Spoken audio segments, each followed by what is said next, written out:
Ibihe byiza rero nshuti z'akadasohoka wowe ukunda ukanakurikirana ibiganiro bya Sportroom TV Rwanda ni YouTube channel yawe yacu rwose tujya tuganiraho byinshi biba ari kugenda bivugwa mu mikino. Wowe wakanze subscribe rero nizere ko ukomeje kugubwa neza waryohe n'ibyo tukugezaho, gusa naho utarakanda kuri iryo jambo subscribe bikore none rwose igihe ni iki ngiki munota n'uyu, kora kuri iryo jambo subscribe ubundi uje ubona byinshi bigezweho mu mikino. Uyu munsi rero tujye kuganira kuki Rwanda Premier League yakije umuriro, yateye bombe kuri Ferwafa rwose isaba ubusobanuro, isaba ko bakwemeza umubare ntarengwa w'abanyamahanga kugira ngo bigume mu magambo ya hano ku mihanda. Rero uraza kumenya icyo Rwanda Premier League yifuza n'icyo yandikiye Ferwafa, uraza kumenyera byinshi hano. Icyo usabwa ni ukubana natwe nituva kuri urwo rwandiko rwose turajya ku ikipe y'igihugu y'u Rwanda Amavubi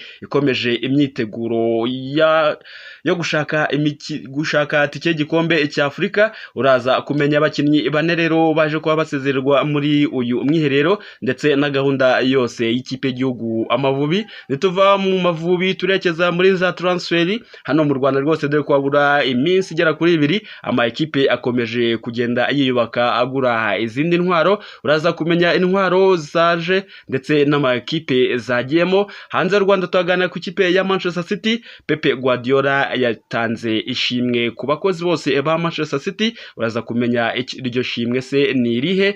Liverpool yamaze kuba yibikaho umukinnyi mushyashya rwose, dore ko ari ikipe itari yaravuzwe mu isoko muri uyu umwaka. Ubundi turaza gusoreza ku bakinnyi 10, urutonde rw'abakinnyi 10 bafata agatubutse, bakinnyi bakina umukino wa football rwose, umukino w'umupira w'amaguru. Uraza kumva uko bakurikirana ndetse n'akayabo k'amafaranga bahembwa. Rero munyemerere mbahereze ikaze hano kuri YouTube channel yacu, aho tumaze kubimenyera ko dutangirana n'ibitekerezo by'abakunzi ba Sportroom TV Rwanda baba batanze ari benshi cyane. Rero uyu munsi tugiye kuba turebera hamwe ibyo bitekerezo, aho duhera ku cyo witwa Pierre rwose ati turabemera cyane muri Nyaruguru, ni kubw'Imana Pierre Amavubi azabikora. Natwe turakwemera rwose Pierre aho muri Nyaruguru rwose ubadusurize.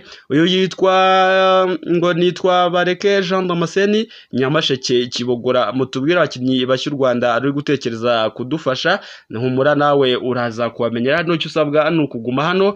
Uyu yitwa Turi Kumana Abdul Atamavubi agomba kuzatsinda iyo mikino yose. Rero reka tubifurize amahirwe masa aba basore b'Amavubi. Uyitwa Promesse Cedric ati Amavubi azabikora, nawe tuguteye yambu rwose oherereye. Shishikarize n'abandi mwese rero kujya hasi muri comment ukatubwira amazina yawe ndetse naho udukurikira uherereye, ubundi ukakomerezaho igitekerezo cyawe, icyifuzo cyawe, inyunganizi cyangwa se ikibazo cyawe rwose gisubiza live hano, ndetse tugasomera n'ibitekerezo byanyu live. Abakurikira Sportroom TV Rwanda nabo bakumva ibitekerezo hano. Ntabwo twihera ijambo gusa rwose, turaganira ruhago. Rero nawe ujye usiga igitekerezo cyawe kuri aya makuru uba wumviye hano cyane, dore ko twebwe hano twiyemeje siporo, twebwe turi imparirwa mikino. Sasa rero ikaze dutangire mu makuru yacu y'imikino yo kuri uyu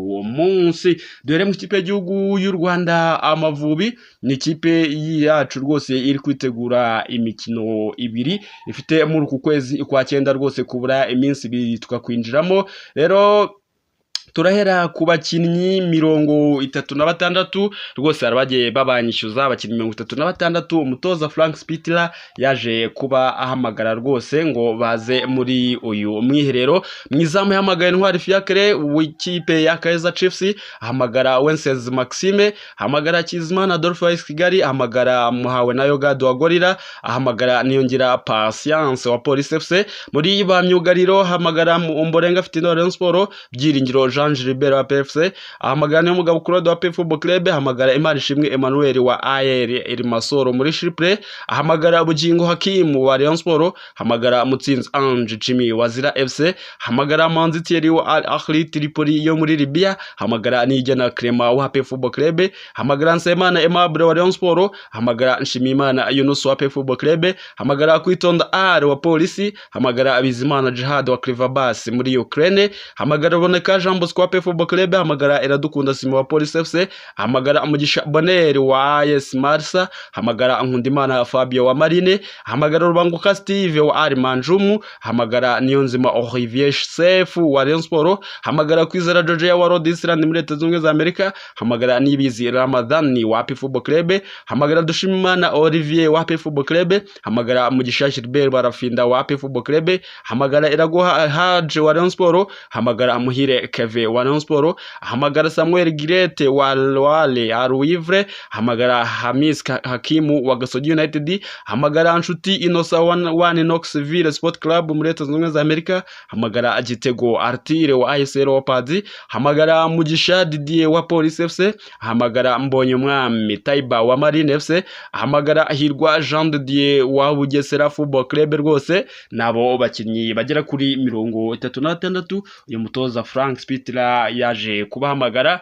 ngo bitegure iyi mikino ibiri rwose ku itariki enye aho bazaba bakina n'igihugu cya Libya, mu gihe tariki ya 10 bazaba bakiriye hano mu Rwanda ikipe y'igihugu ya Nigeria Super Eagles. Ku ikubitiro rero kuri uyu munsi abakinnyi bane baje kuba basezererwa muri uyu mwiherero w'ikipe y'igihugu Amavubi. Abakinnyi bane rero aribo Iradukunda Simeo wa Polisi, Kwitonda Ari wa Polisi, Nkundimana Fabio wa Marine na Hirwa Jean de Dieu wa Bugesera nibo bamaze gusezererwa mu ikipe cyase mu mwiherero w'ikipe y'igihugu Amavubi. Tukiri mu ikipe y'igihugu rero Amavubi yatangiye umwero rwose ku munsi wo kwa mbere, yiganjemo abakinnyi bakina muri shampiyona y'u Rwanda, ariko mu minsi ibiri ishize rwose hari abakinnyi bakina hanze bamaze kuba bakwiyongera cyase bakwiyunga ku bandi rwose bakina hano mu Rwanda. Abo bakinnyi rero bahageze ni Mugisha Bonheur wa AS Marsa yo muri Tunisia, Gitego Artire wa AFC Leopards muri Kenya, Manzi Thierry wa Al Ahly Tripoli muri Libya,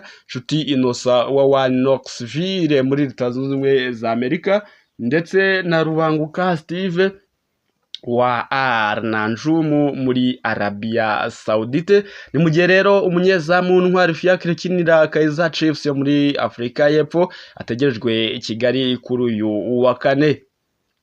Aba bakinnyi bose rero uko ari batandatu bari mu bandi 10 rwose cyase bari mu 10 bakina hanze bagomba kwitabira uyu mwiherero ndetse kwitabira gukina ino mikino ya gushaka etike igikombe cya Afrika rero kizaba mu mwaka utaha 2025. Nibo bitabajwe rero n'umutoza Frank Spitler umudage rwose. Bane rero basigaye aribo Bizimana Jihad ukina muri Ukraine mu ikipe ya Krivabas, Imanishimwe Emmanuel ukina muri Chipre, Mutsinzi Ange Jimmy ukina muri Azerbaijan na Kwizera Georgia ukina muri Leta Zunze Ubumwe za Amerika. Bose bazahurira n'abagenzi babo ababa araba ari hano mu Rwanda basanzwe bakina muri shampiyona ndetse n'abaturutse hanze rwose bari bageze mu Rwanda. Rero bazahura n'aba bakinnyi bane bahurire mu gihugu cya Libya aho bazaba bagiye gukina n'igihugu cya Libya rwose uwo mukino wa mbere.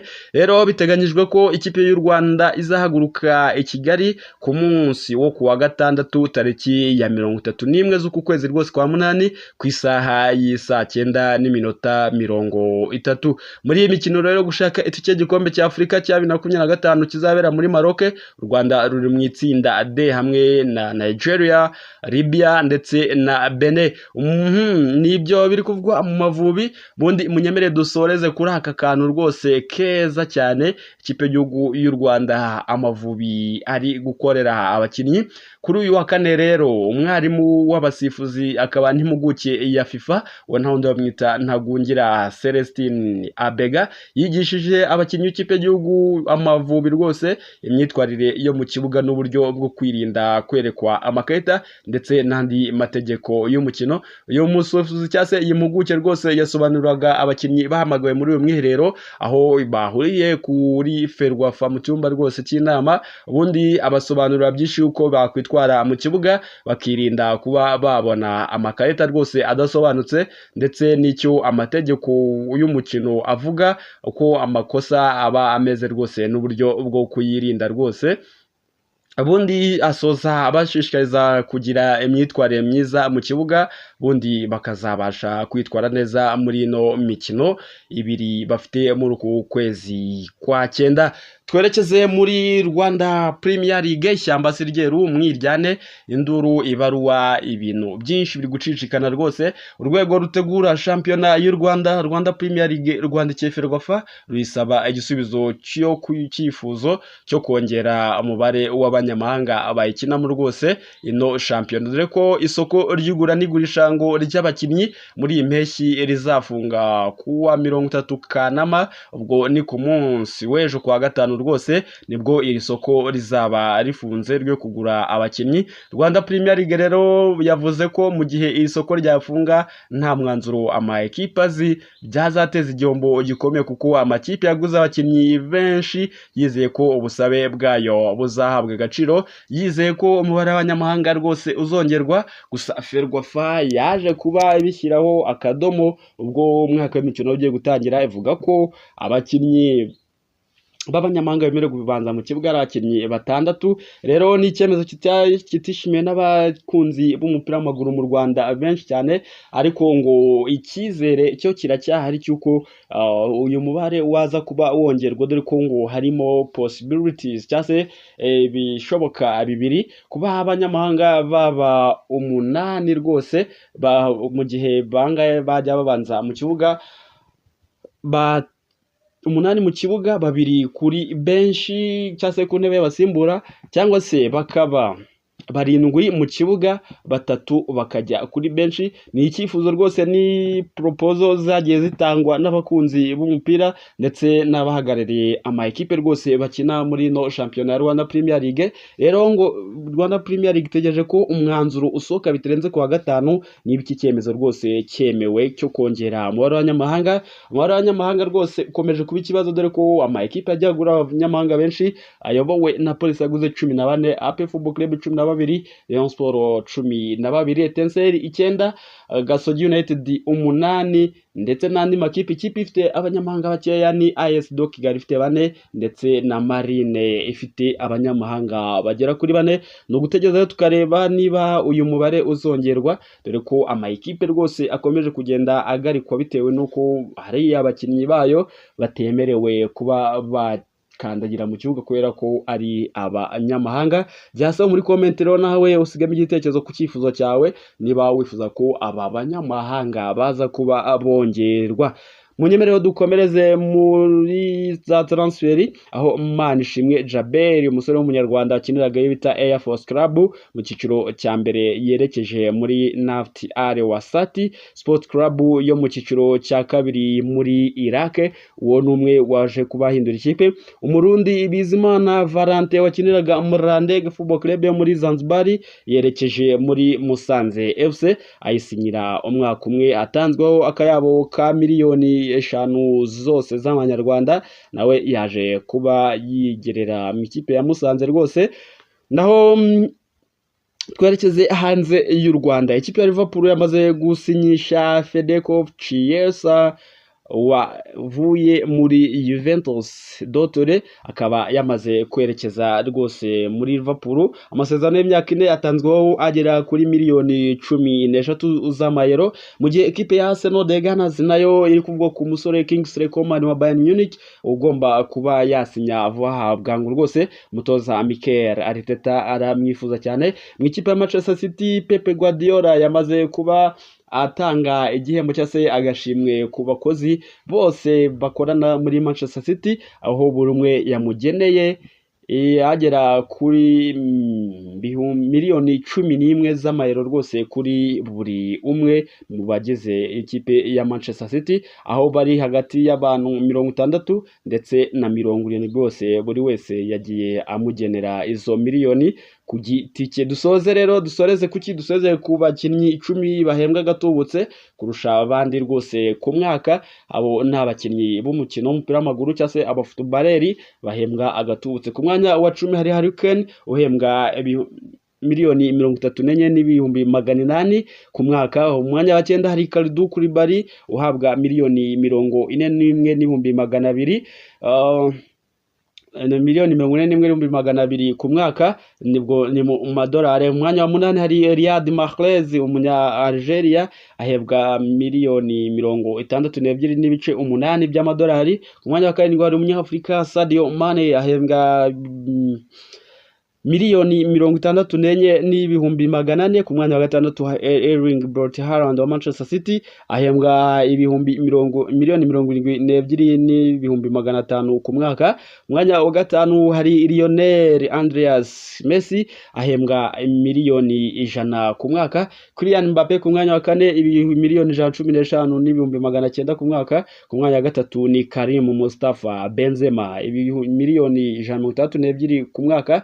Mwanya wa 2 ni Neymar Junior dos Santos ahembwa miliyoni 164 ku mwaka, mu gihe nimero ya mbere iriho kizigenza Cristiano Ronaldo cyase mwitesi CR7 miliyoni 330 ku mwaka. Ese wowe hari ugutunguye kuri urwo rutonde urimo? Ese ninde ubona uhembwa menshi rwose atarayakuye bijyanye n'umusaruro agaragaza mu kibuga? Rero reka mbifurize gukomeza kugira ibihe byiza muryoherwa n'ibiganiro Sportroom TV Rwanda igenda bagezaho. Ubundi mbabwira ati kanda kuri subscribe niturabikora, ubundi uje kuri like udusigire inkunga yawe rwose kweka kudukunda. Ubundi just muri comment tubwira amazina yawe naho herereye, ubundi ukomerezo n'igitekerezo cyawe se inyunganizi ikibazo cyifuzo cyose turakigeza ku bakunzi ba Sportroom TV Rwanda 5/5. Ubundi nyemerera nkwifurize komeza kugubwa neza mu byirimo byose, ugubwe neza uhahe uronke.